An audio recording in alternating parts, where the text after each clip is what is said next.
زمین دیکھ، فلک دیکھ، فضا دیکھ، مشرق سے ابھرتے ہوئے سورج کو ذرا دیکھ، مشرق سے ابھرتے ہوئے سورج کو ذرا دیکھ۔ ڈاکٹر صاحب، ایک بار پھر آپ کا بہت بہت شکریہ کہ آپ نے اردو مرکز کو اور اہل جدہ کو یہ اعزاز بخشا کہ آپ کی اس کتاب کی رونمائی عالمی اردو مرکز نے یہاں جدہ میں کی۔ یہ ڈاکٹر صاحب کی نثری کتاب ہے اور اس میں ڈاکٹر صاحب نے یہ کتاب جو ہے یہ شخصی خاکوں پر مشتمل ہے، جس میں آپ نے احمد نسیم قاسمی، انتظار حسین، شہزاد احمد، مشفق خواجہ، سید محمد کاظم، خالد احمد اور انور مسعود سے اپنی ملاقاتوں اور تاثرات کو نہایت ہی خوبصورتی سے قلم بند کیا ہے۔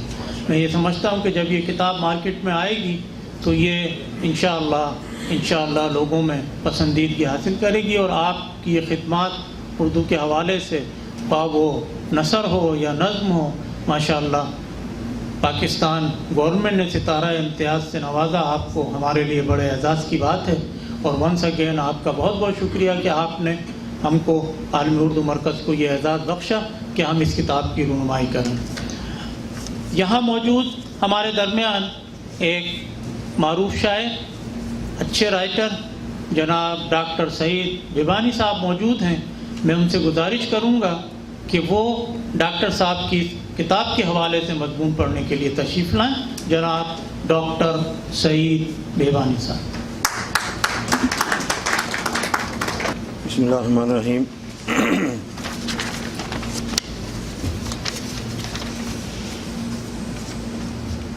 محترم صدر محفل، مہمانان گرامی اور معزز سامعین، سب سے پہلے تو میں اردو مرکز کے صدر محترم جناب اطہر عباسی صاحب اور مجلس اقبال کے چیئرمین محترم جناب عامر خورشید صاحب کا تہہ دل سے شکریہ ادا کرنا چاہتا ہوں کہ آپ نے کتاب بازدید کے حوالے سے دعوت کلام دی۔ اما بعد،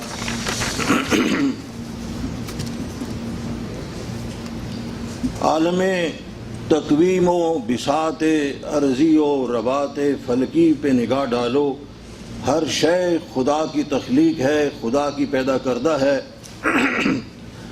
اسی کے لب کن فکان کی جنبش سے ظاہر ہوئی ہے، اسی کے فرمان انا الحق سے ہویدہ ہے، اور یہ اس کی مشیت ہے کہ کائنات ہست و بود میں جو کچھ بھی نور کا حوالہ ہے، روشنی اور اجالا ہے، دریاؤں کی روانی ہے، روح بہار کی جوانی ہے، سمندروں کا نہیب ہو کہ وادیوں کا نشیب ہو، اد کھلی کلیوں کی ادا ہو کہ سبز و مرغزار و بستان و نخلستان کی فضا ہو، ہر ایک ازل سے تابع خورشید وحید ہے۔ تو جس طرح صرف ایک خورشید زمین کی ضروریات اور احتیاجات کے لیے کافی ہے، اسی طرح صاحب کتاب جناب محترم ڈاکٹر خورشید رضوی صاحب کی ذات بابرکات شعر و ادب کے تمام اصناف پر حاوی ہے۔ تو جب نعت لکھی تو اسے امر کر دیا، اور غزل لکھی تو اسے معتبر کر دیا، تحقیق کے میدان میں آئے تو اجمی کو عربی پر بالا تر کر دیا، اور بازدید نامی کتاب میں خاکہ نگاری کی تو قاری کو اپنے ساتھ ہم سفر کر دیا۔ نعت گوئی میں کمال، ناموری اور عروج حاصل کیا۔ فرماتے ہیں، اس دشت میں اس قریہ پر پر ہے کشیدہ، گنبد کا یہ رنگ اور یہ آہنگ ازاں کا، کیا حسن مکمل ہے چہ دیدہ چہ شنیدہ، وہ شدت احساس ہے کہ پاس ادب ہے، دل چاک جگر چاک گریبان دریدہ۔ غزل میں وہ دھوم مچائی کہ اشعر الشعراء کے راج سنگھاسن پر فائز ہوئے۔ فرماتے ہیں، زمیں کا سفر بے جہت ہے تو کیا، کتاب فلک کے حوالے بہت، شب تیرہ میں ہو کوئی دستگیر، سحر ہوتے ہوتے اجالے بہت۔ تحقیق کے میدان میں آئے تو قلائد الجمال نامی اس عربی مسودے کو مکمل کیا جس کا اچھا خاصا حصہ امتداد زمانہ سے مٹ چکا تھا، اور جس کی درخواست اہل عراق نے آپ سے کی۔ اہل قلم نے ان کی اس کوشش اور کارنامے کو بے حد سراہا، مگر بقول مشفق خواجہ اس کی صحیح داد و تحسین تو اہل عرب سے ہی مل سکے گی۔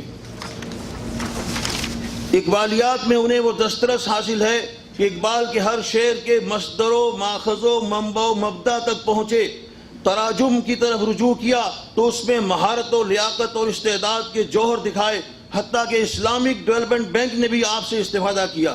اسی طرح جب خاکہ نویسی کی طرف آئے تو کتاب بازدید میں اس سلاست و روانی، شیریں مقالی، شیریں بیانی اور طلاقت لسانی کا مظاہرہ کیا کہ جہاں بھی گئے اتنے سادہ اور پرکشش انداز میں لکھا کہ قاری کو بھی ساتھ ساتھ لیے گھومے۔ 234 صفحات پر مشتمل اس کتاب کو پڑھنے کے بعد یہ احساس قوی تر ہو جاتا ہے کہ 30 کے لگ بھگ شخصیات کے خاکوں پر مشتمل یہ مجموعہ نصف صدی سے زائد ادبی اور شعری سفر کے لیے ناکافی ہے۔ یقیناً اور بھی بہت سے معاصرین اور اہل قلم ہم عصر ہوں گے جن سے صاحب کتاب کا تعلق رہا ہوگا، اور امید ہے کہ اس سلسلے میں خاکہ کشی کا یہ مجموعہ بازدید ہوا کا پہلا جھونکا ثابت ہوگا کہ اس سمندر نے ابھی چند موتی ہی سر ساحل اچھالے ہیں، ابھی تو اس کی بے قرار لہروں میں نہ جانے کتنے لؤلؤ و مرجان، پکھراج اور مروارید پنہاں ہیں۔ کتاب کے مطالعے سے معلوم ہوتا ہے کہ کن ارباب علم و ادب سے مصنف کا تعلق خاطر رہا ہے۔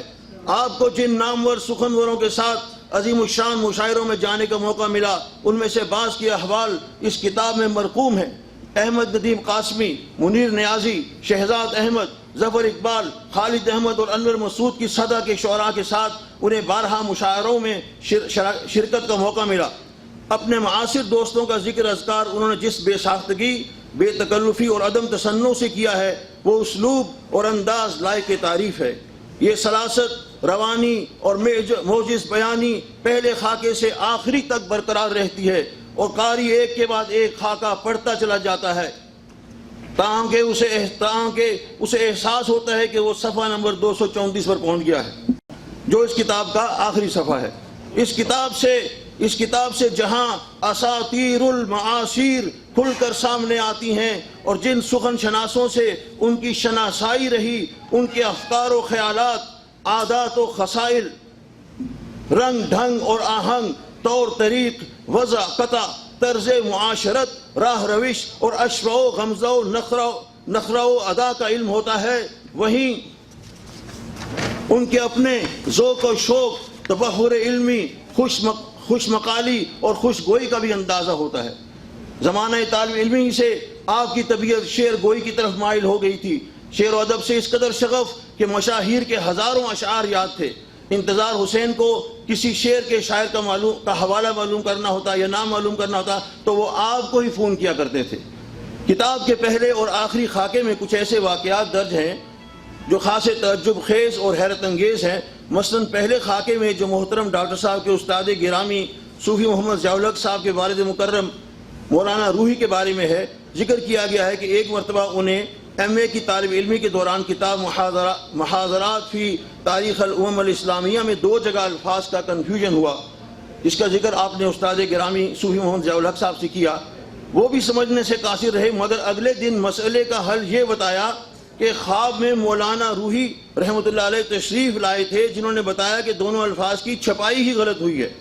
اسی طرح صوفی محمد ضیاء الحق صاحب اور ان کے بھائی کوئی ایسا عمل کرتے تھے کہ والد مرحوم کی روح سے کسی سوال کا براہ راست جواب مل جایا کرتا تھا۔ آخری خاکے میں جو جناب جمیل یوسف صاحب کے بارے میں لکھا گیا ہے کہ جب آپ نے نئی گاڑی خریدی تو بغیر ڈرائیونگ سیکھے محض گاڑی کا پمفلٹ پڑھ کر راولپنڈی سے لاہور خود ڈرائیو کر کے پہنچ گئے۔ اسی خاکے میں جمیل یوسف صاحب کے والد صاحب کا عجیب و غریب واقعہ مذکور ہوا ہے کہ ایک دن درخت کاٹتے ہوئے برقی آرے سے ان کی 4 انگلیاں کٹ کر نیچے گر پڑیں تو انہوں نے فوراً اٹھا کر اپنی جگہ جما کر رکھ لی اور قریب ہی ایک ڈاکٹر سے جا کر ٹانکے لگوا لیے۔ کچھ عرصے بعد سارے زخم بالکل ٹھیک ہو گئے اور ہاتھ پہلے کی طرح کام کرنے لگ پڑا۔ یہ واقعات اپنی بھوک المونیوں اور استعجاب کے باوجود صاحب تصنیف راوی کی ذات شریفہ ہی کی وجہ سے معتبر اور مستند ٹھہرتے ہیں۔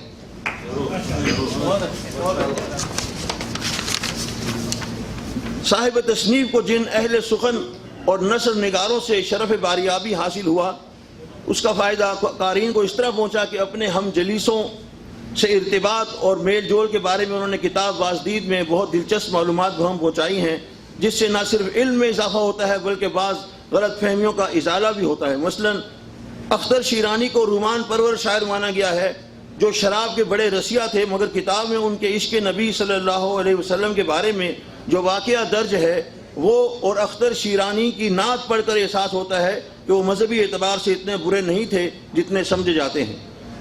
ان کا شعر دیکھیے گا کہ مے افرنگ میں باقی نہ رہا کوئی سرور، یہ اختر شیرانی صاحب کا، ہم نے جس دن سے چکی ہے مے وینائے حجاز۔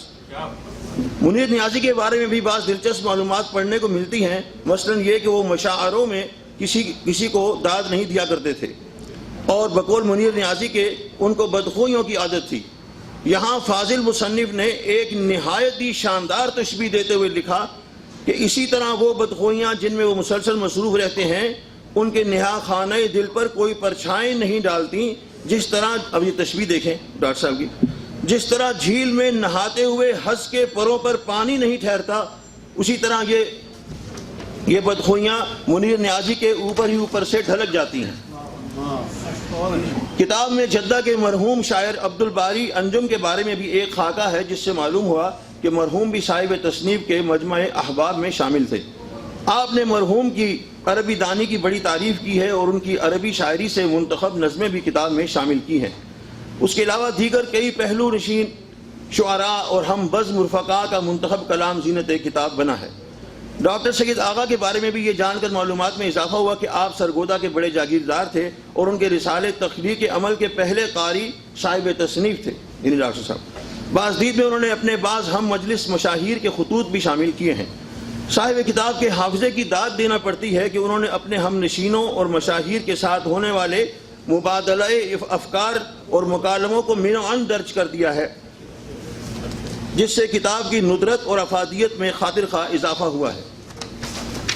محترم عرفان صدیقی صاحب کے خاکے میں صاحب کتاب نے لکھا ہے کہ 1980 کی دہائی میں جب وہ اسلام آباد کے سیکٹر G91 میں قیام وزیر تھے تو شاعر جناب توصیف تبسم سے ملنے اکثر و بیشتر G93 جایا کرتے تھے۔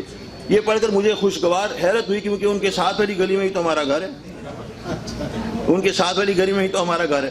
علاوہ ازیں جب توصیف تبسم صاحب گارڈن کالج میں درس و تدریس سے وابستہ تھے تو میں ان کے بیٹے اور اپنے کلاس فیلو ڈاکٹر آصف توصیف کے توسط سے ان سے اپنی شاعری پر ایک آدھ مرتبہ اصلاح لینے بھی گیا تھا۔ لاہور سے تعلق رکھنے والا سکہ بند شاعر ہو اور پاک ٹی وی ہاؤس سے اعراض کرے، یہ ناممکنات میں سے ہے۔ کتاب بازدید کے مصنف بھی پاک ٹی ہاؤس کی ادبی محافل اور رستہ خیز سے کما حقہ محظوظ ہوئے۔ یہاں وہ ناصر کاظمی سے بھی ملے جن کے بارے میں انہوں نے کتاب میں دلچسپ انکشاف کیا ہے کہ انہیں کبوتر پالنے کا بہت شوق تھا۔ اسی طرح جب وہ ساہیوال میں تھے تو وہاں کی نیاز لائبریری میں مجید امجد، منیر نیازی، ظفر اقبال اور دیگر اکابر سے بھی قریبی رسم و راہ رہی۔ شعر و ادب سے تعلق رکھنے والے اہل قلم کے لیے یہ کتاب کسی گنجینے سے کم نہیں کہ اس میں بہت سی علمی اور ادبی گفت و شنید کو بھی سمو دیا گیا ہے۔ قاری کو مصنف اور دیگر مشاہیر کے درمیان بعض الفاظ کے صحیح تلفظ پر ہونے والی علمی بحث پڑھ کر جو لطف آتا ہے وہ بیان سے باہر ہے۔ مثلا ایک لفظ رستاخیز میں رے کی حرکت زبر یا پیش پر مرحوم مظفر علی سید صاحب سے جو بستر مرگ پر تھے، مصنف کی علمی تدقیق اور کئی لغات میں چھان پٹک بار بار پڑھنے کے لائق ہے۔ اسی طرح لفظ مرحب یا مرحب پر مرحوم ذوالکفل بخاری صاحب جو جدہ میں ہوا کرتے تھے، ان سے علمی گفتگو اور پھر مصنف کا پاکستان جا کر خصوصی طور پر فون کر کے اصل تلفظ سے آگاہ کرنا صرف ایک لفظ کی کہانی نہیں بلکہ پاکستان کی تاریخ کے سب سے بڑے عربی دان کی علم و ادب سے گہرے لگاؤ کی دلیل ہے۔ کتاب میں کہیں کہیں انہوں نے اپنے فرزند ارجمند محترم عامر خورشید صاحب کا بھی ذکر کیا ہے، جسے پڑھ کر بہت خوشی ہوئی کیونکہ محترم عامر صاحب اپنے آپ کو شاعر یا ادیب ڈکلیئر کیے بغیر علم و ادب کی بہت بڑی خدمت مجلس اقبال کی ماہانہ مجالس کے ذریعے کر رہے ہیں۔ یہ بھی محترم ڈاکٹر صاحب ہی کا فیض ہے۔ بقول اقبال، ذو سے اس خورشید کی اختر میرا تابندہ ہے، ذو سے اس خورشید کی اختر میرا تابندہ ہے، چاندنی جس کے غبارے راہ سے شرمندہ ہے۔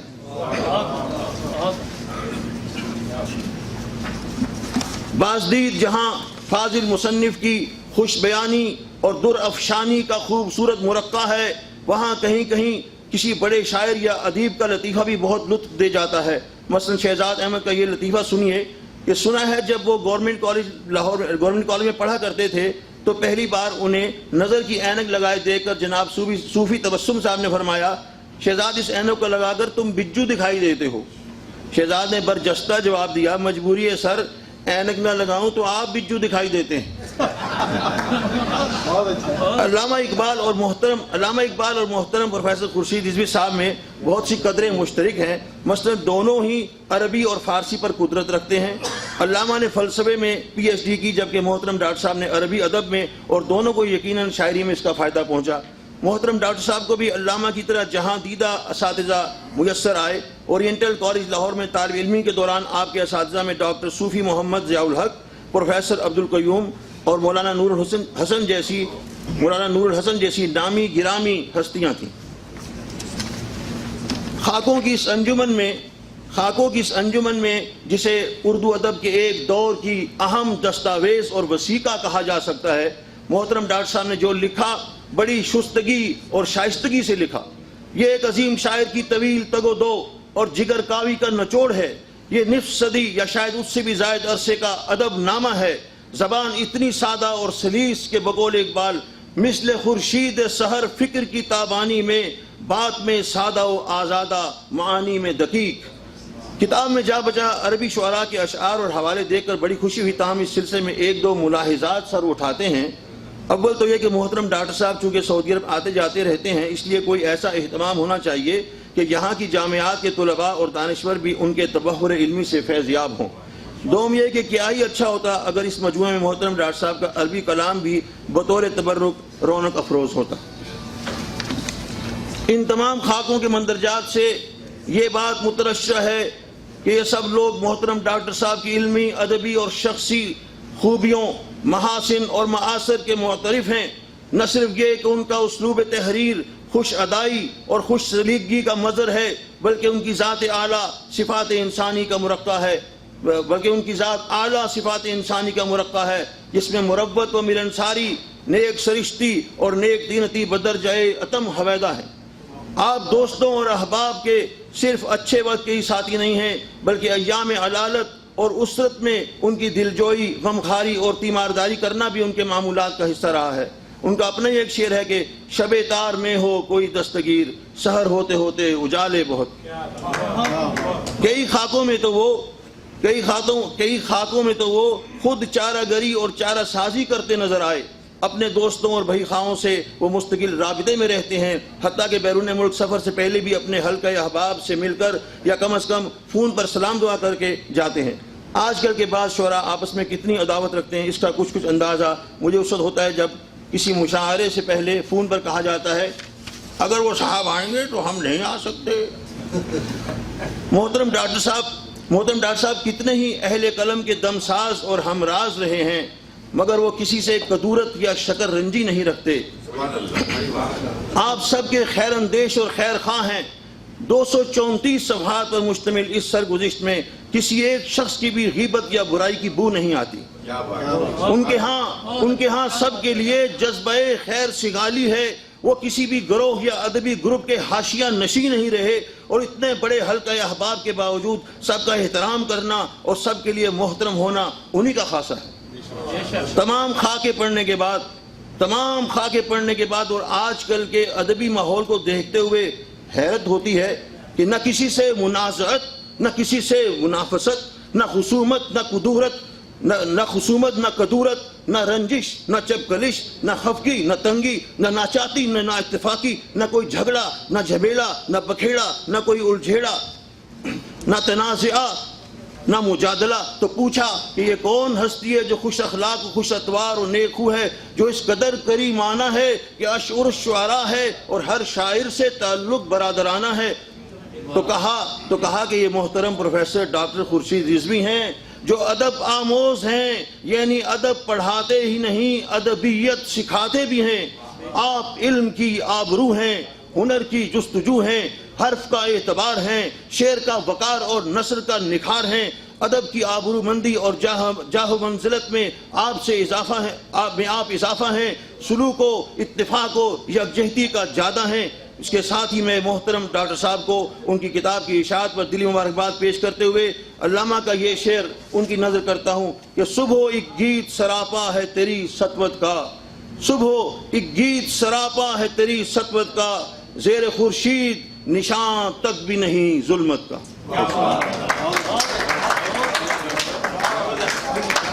ہمارے درمیان جدہ میں مقیم کچھ شعراء حضرات موجود ہیں جنہوں نے ڈاکٹر صاحب کی شخصیت پر منظوم لکھا ہے۔ میں ان سے گزارش کروں گا سب سے پہلے جناب زمر السیفی صاحب سے کہ وہ تشریف لائیں۔